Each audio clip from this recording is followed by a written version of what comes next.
I'm going to talk to you about skill development versus internal optimization for massive success. Which one should come when, which one is more effective, and how you can integrate it into your life. Now, before we get into this, why should you listen to me? Well, if you don't know, my name is Dom the Hypnotist. I run a multiple seven-figure one-on-one hypnosis business where I have a team of hypnotists that work with people to help them break through their limiting beliefs, optimize their subconscious mind for success, and also a multiple seven-figure business where we train people in the hypnosis process so they can use it for themselves, or they can even integrate it into their teachings of what they're doing. And I've gone from being a solopreneur, knowing nothing about this business, to in a very short amount of time scaling it again to multiple seven figures. So I understand what goes on internally, what are the different ceilings you're going to hit along the way, and how to really optimize those so that you can create success in your business, which is ultimately going to bleed into every area of your life. So let's dive into the difference, right? So skill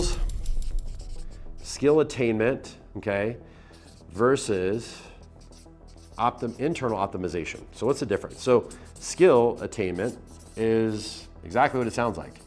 You're learning, you're growing, you're developing a skill set. And you may find yourself, if you've done this before, reading lots of books, you're watching a lot of YouTube videos, and you may not be acting on a lot of the stuff that you're internalizing. You're kind of just in learning mode, but not actually putting into play. And one of the reasons this happens is because you may have something internally that isn't in alignment. You may feel conflicted about the information that you're learning. One of the things that I've seen with a lot of people at these different levels is, as you scale, you're building a team, you are learning and reading books on leadership and management, and you're doing all these things, except inside you believe you're not good enough as a leader, or you feel guilty for it, or whatever the case may be. And so what ends up happening is you'll collect a lot of this knowledge, you'll start to learn a lot, but you never actually implement it. And even when you do implement it, it's very lackluster in the results that you get. And again, the reason this is happening is because you have internal subconscious beliefs and conflicts that are holding you back from really implementing those things in your business and in your life. The example that I use all the time is, so I do jiu-jitsu, I'm a purple belt in jiu-jitsu, and there are people in the gym that know the skill of jiu-jitsu. They train, they work hard at it, except they don't have that natural confidence, or not even natural, but they just don't have that sort of swagger that some people would say, right?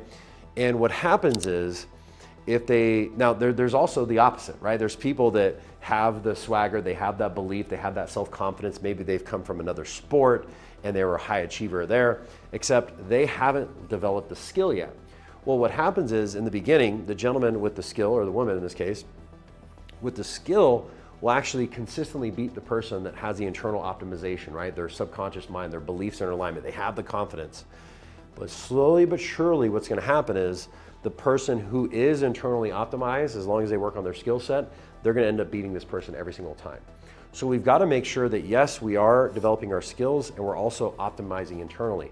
Now you see what happens is, and this is an experience that I've had and I see many clients have, as you start to scale your business, you start to scale and go to higher levels of success, well, people are not optimizing. So they're just thinking, I gotta learn a new skill, I gotta do more work, I gotta hustle, I gotta grind, without actually doing a check inwardly on how to actually make those adjustments. So when you make these internal adjustments, right? Again, I've gone from one solo me to my next higher and my 5 and 10 and so on and so forth. So you've got to do this, because if not, again, our reticular activating system will block us from actually implementing the skill or even learning the right skill to develop.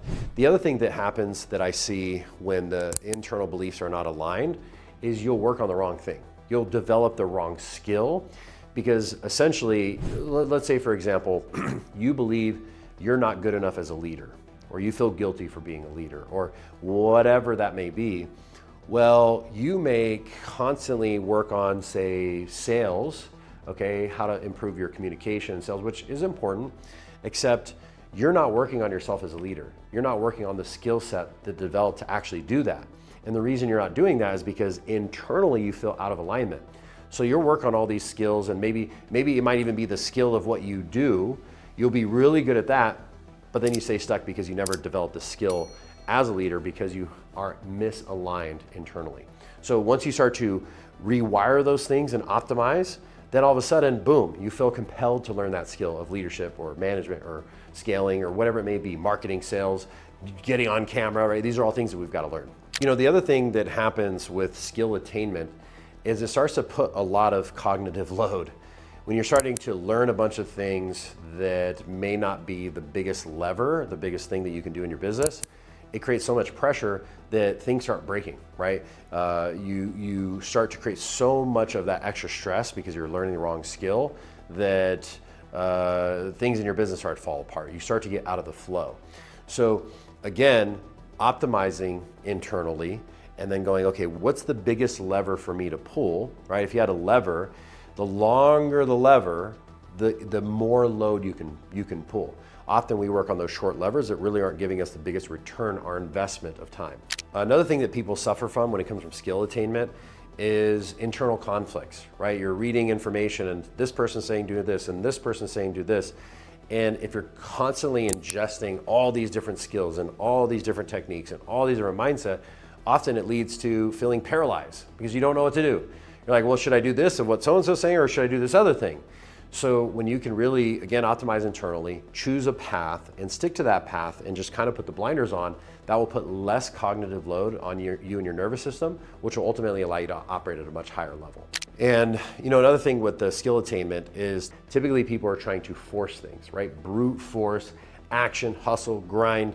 And when you do this, eventually what happens is you hit a certain ceiling and then it's like you're hitting pedal to the metal, but your car's not going any faster, right? It's like the governor has kicked in and says, hey, we can only go 95 miles per hour. And you think that, hey, well, if I just put my pedal to the metal, the car's gonna go faster. That's how it works. Once you hit your maximum capacity, instead of putting your pedal to the metal, you actually have to remove the governor. Once you remove the governor, you can actually go faster even when you let off the gas. So again, I cannot stress this enough. I'm not saying to don't do skills. I'm saying internally optimize first. Make sure your beliefs align with the skills that you want to learn, and then make sure that the skills that you're learning are the right skills.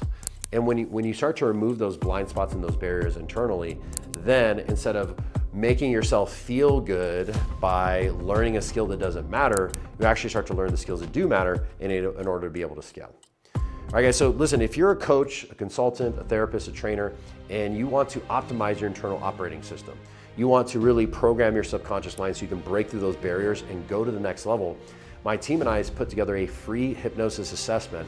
We're gonna do a deeper dive into what's going on internally, what may be holding you back, and how we can help you break through to that next level of success in your business. So if that's you, click the link down in the description and book your free hypnosis assessment now.